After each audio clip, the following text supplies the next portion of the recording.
around Christmas actually of 2004 that we were like, you know what, we're ready. We're ready to have another First we or kind of have thought a we wanted a child. puppy. Yes. And we were like, why do we want a puppy? Yeah. I think we just want a baby. Went and did the whole new mom thing. 2 or 3 minutes in, then the tech just kind of leaned into the computer a little bit.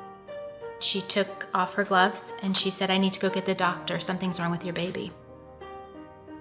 She came in and she said, I'm going to get on the phone and we're going to send you up to have more testing done. The ultrasound technician, she scanned my belly and she said, here's what I'm seeing. It's called a omphalocele. You can have just a regular omphalocele and then what's called a giant omphalocele. A giant omphalocele is what Owen was diagnosed with, and that means more internal organs are within that membrane. So to have to put those organs back into a child who is 33 weeks old, lungs are underdeveloped. The surgeon explained to us like pushing things into a suitcase and trying to make it fit, like packing way too much and then trying to make it fit. It is rare. It's 1 in 10,000 to have this kind of birth defect. And most of the time it's fatal. We stopped praying for God to make him live and started praying for God to fill him with life. That's been a really wild thing because we've seen that hundreds and hundreds of times over and over again in his life, that things happen like being able to be a mascot. That didn't take the struggle away and it hasn't taken the heart away. It's just given us a different perspective on things, I think, and helped us to really appreciate the times we have. Like the whole sports thing, I never thought he would be very interested in all that stuff. And it was like March Madness one year where they had all the brackets and the mascot, you know, the college names and the logos and stuff on the screen. And he started to tune into that. And he's like, what's this?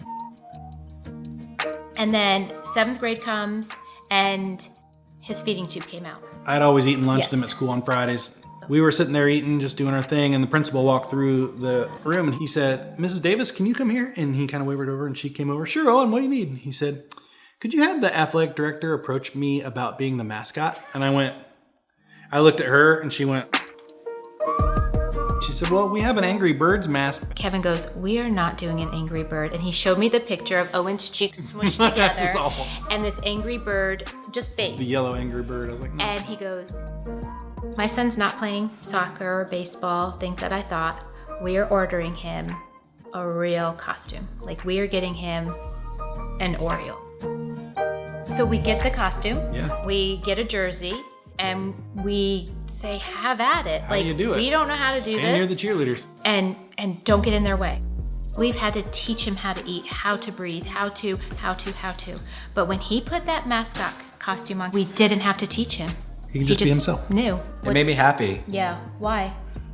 Because I get to make kids happy and I just feel like I have a good passion for that. Yeah, absolutely. Sometimes I'll wiggle my belly as the Avon Oriole. Or your backside. Even though mom kind of thinks it's inappropriate. Well, your backside, if you're shaking your booty too much, right? I sometimes shake my booty at games. Yeah. The other team deserves it. Owen has gone through so much, and we weren't going to let the disabilities, the fears, the tubes interfere with giving him life and an opportunity. And experiencing a lot of joy and bringing it to other people. You just try the best and be the best you can be. And like, if you want to succeed. You can be anything you can be, and don't let your disability take control of who you are.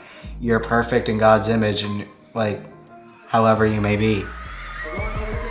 I'm most proud of making family, friends, babies, toddlers, you name it. I really like making them happy and making them smile. And I think when I'm graduated, I'm really gonna miss that. But I know the other person that does it is gonna do great. And I would just give him or her advice just to keep trying. And if it's hard, just keep going and go with your game and try your best and just try to be the best you can be.